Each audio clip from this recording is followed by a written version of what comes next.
You're listening to the Storytime Podcast. This episode is about the importance of personal branding. And here who we have in the studio today is Julian Nazario. Julian is with Guaranteed Rate, and he's originally from Bronx, New York. And then he's lived in the New York, Phoenix metro area for the last 19 years. And he's a loan officer, the VP of mortgage lending with Guaranteed Rate. Julian, if you want to introduce yourself a little bit more, you know yourself better than me, and then we'll get into it. Yeah, what's up, guys? Happy to be here. You nailed it, dude. I'm from New York originally, been living in Phoenix for, almost 18 years now. And I've been in banking and finance for about those 18 years, specifically a mortgage loan originator for the last 10 years. And, made a switch last year to Guaranteed Rate and been working on building my personal brand and growing my audience and things of that nature, having a lot of fun, learning a lot of things along the way. And, excited to share some of the things I've learned along the way. And Julian, I know when I met you about 3 months ago, thanks again, Chris, for that referral. It seemed like you were a little bit skeptical about social media and then growing your brand on there, and then also making sure our team can help you with that. What made you make the decision to start recording those videos on social and start growing your personal brand?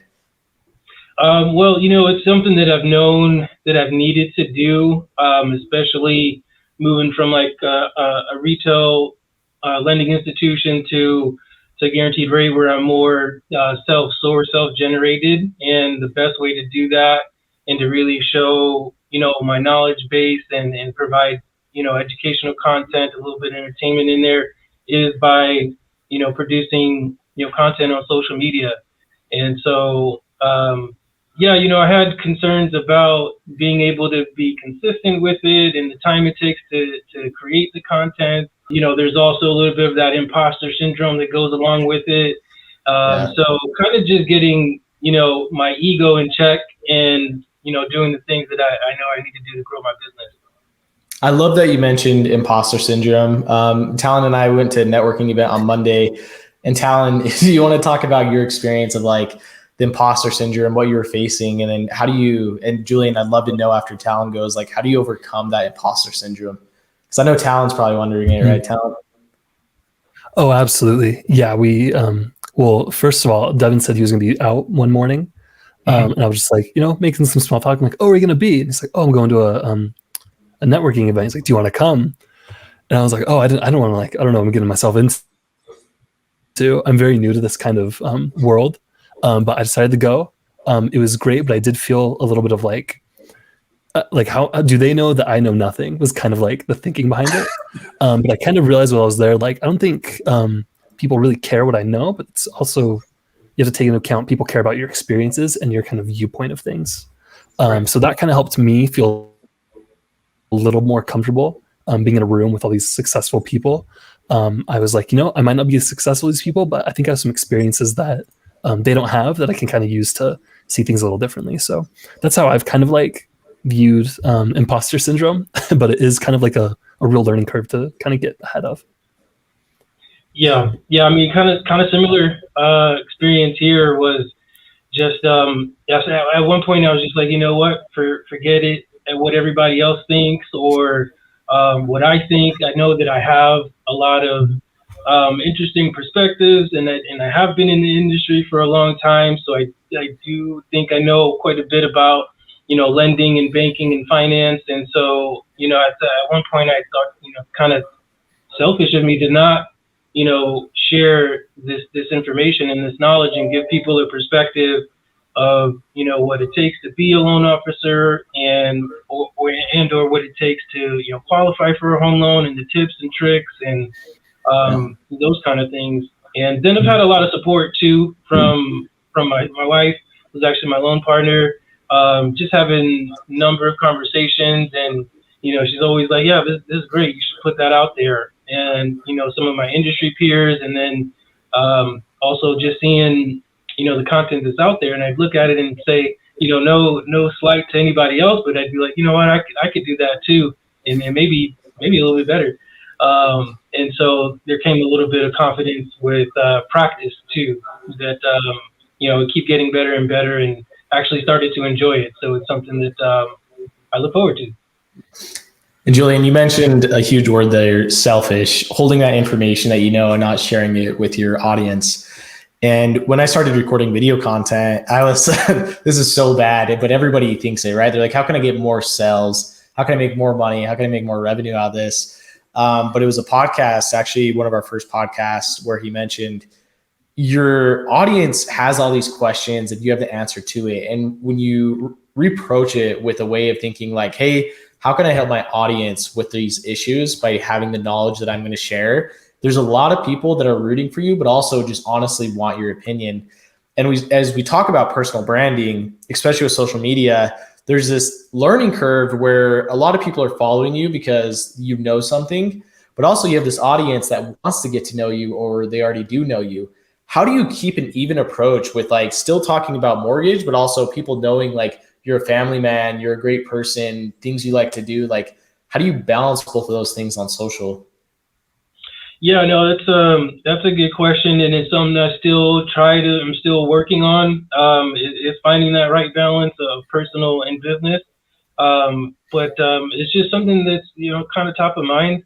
As I do different networking events and introduced to different circles, I'm exposed to different unique experiences, and so I just try to think of like sharing that with my circle, and that's the way I look at social media, is like kind of like my tribe. And they also want to know like what's going on with me on a personal basis, and see the fun things that I do with like my wife and my kids and my friends, and going to a basketball game, or different festivals and things like that. It's a way to kind of show that I'm not all business. I do like to have fun.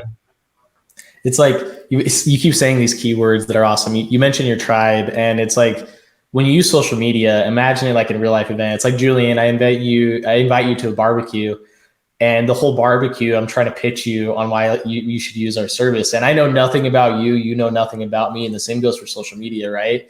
You want to educate them, but you don't want to try to sell over and over and over again, or people are just going to ignore that and go to the next post. So I love that you mentioned like your tribe in these events and making them feel comfortable so they can trust you with your service.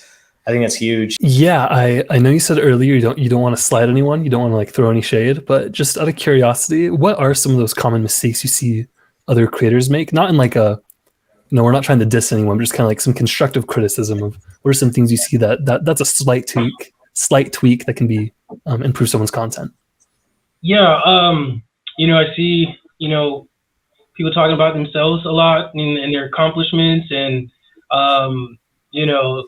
people don't really care. I mean, don't get me wrong, they kind of care and like to see your accomplishments, but really what they're looking for is something to relate to, something that they can connect with you on a different level. And ultimately, people are selfish as well, and they want to know how you can help them with whatever problem that they're experiencing, whether that be, from the home loan perspective, or from a personal or finance perspective, or family. They kind of want to see what your opinion is on certain topics, and, gives them an opportunity to, see the genuine side of who you are, and get to know you, and see if there's some, kind of connection there. So I think that's a mistake.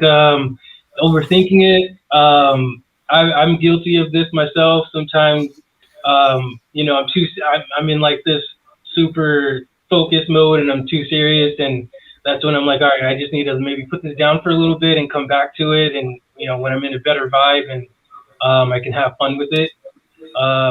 And then consistency. Just know that you've got to play the long game. Just about with anything in life, but especially social media content creation. Is that you're trying to build a library that somebody will want to come and check out some books for a few minutes at a time, and bookmark it and come back and see what else you're up to. So those are some of the things I think I noticed out there. Tom, that was a great question. I think, Julian, we see it a lot, especially in the mortgage industry.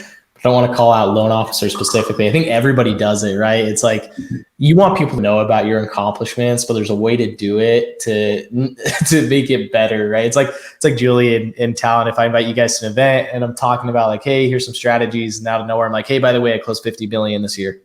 Like, how are you going to react to that? Like, oh, congrats, man! Like, that's awesome, great, but that doesn't benefit me. And I think the best way to do that is like, instead of posting your numbers, try to grab some of those testimonials that you get and record a video about that. Better yet, have that customer hop on the video with you, or the partner that gave you the referral and hop on the video with you. So it feels more genuine and people can relate to that better and get some good info from there. So I love that you asked that question, Talon and Julian, the way that you explained it. There's one more thing that you mentioned. You said the consistency, the long-term game. I know we have, just so you guys know, we have 3-month contracts, and it's month to month after that. I know, Julian, you're thinking at a time, like, is this worth it? And then you texted me last week, like, hey, these videos are really picking up. And there's a reason we do those 3 months. It's because it's after 3 months, you tend to see it pick up just more and more and more and more, where you get more views, more reactions, more prospects. But like, what was your head at a month ago compared to like when you texted me last week about the personal branding and the social media?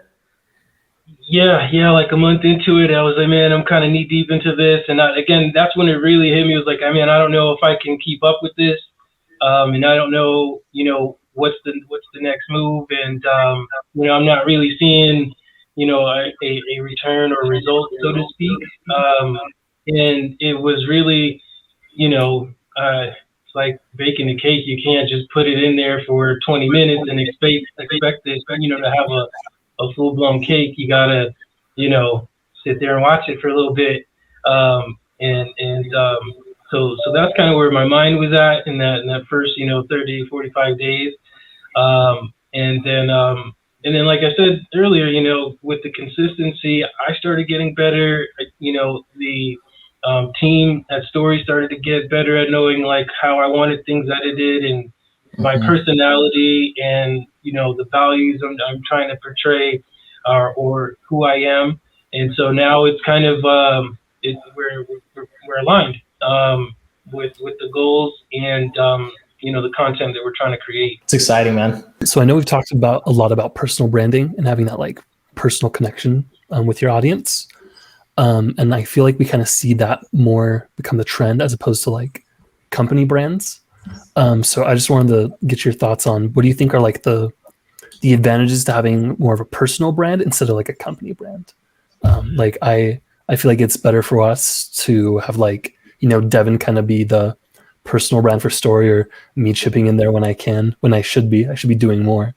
But why do you think that's kind of more of the trends we're seeing instead of like, more of like a brand identity? Yeah, it's like guaranteed rate. Like, why wouldn't you focus about guaranteed rate instead of focusing on your own brand? I think it's a better way too.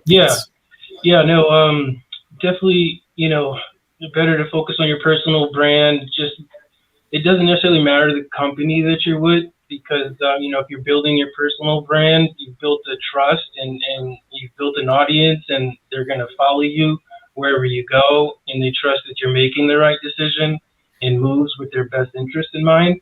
I still incorporate the company brand, because, when you see guaranteed rate, I kind of still want them to think, oh, I know Julian, he works there. The company does a pretty good job of branding and marketing. So there's an advantage still to, kind of leaning on it. But, the other thing is this business is kind of cyclical in the sense that, you may need to pack your bags and move somewhere else for a number of different reasons. People, move and switch companies. And so I look at personal brand as having your bags almost ready to go, if that is the direction that life takes you in. And because, when I moved over, one of my clients, he wasn't really following me or whatnot, but he was like, he didn't even know I had switched companies. He was just like, I want to do business with you. And so, that was another big aha moment for me, was like, people like me, and they want to, they trust me and want to do business with me. And it didn't necessarily matter where I was at. Yeah, that's awesome. Dang, with those golden nugget questions.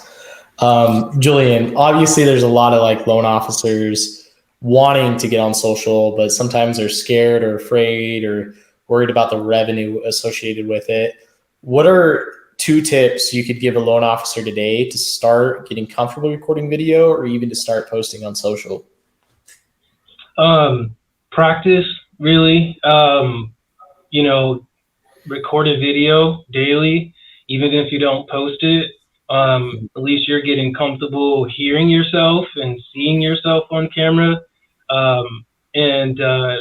Find some people within your circle, family, friend, and a coworker that you can send your videos to and say, hey, look at this. What do you think about it? And then just don't overthink it. It's going to be tough. It's going to kind of suck in the beginning if you haven't been doing it, but you will get better at it and your engagement will get there and you'll know what the next topic should be about. And it'll just flow a lot easier. So, don't overthink it. Get started and play the long game. It's awesome, man.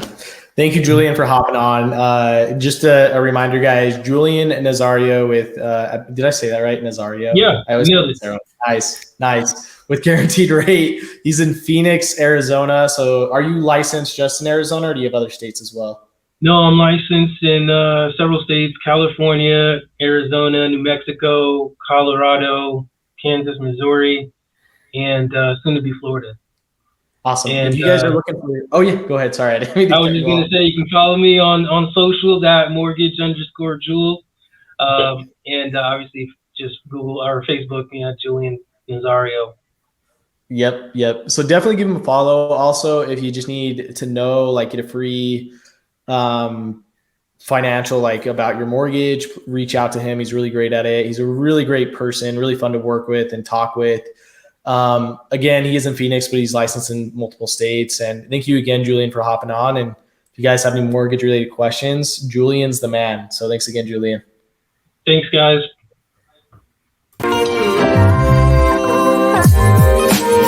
Thanks for listening to this episode of the Storytime Podcast. Be sure to catch us next time to stay up to date with all the latest on content creation and social media. Also, subscribe to our trend reports at story.co/trend reports to get the latest trends in your inbox. We'll see you next time. Storytime Podcast.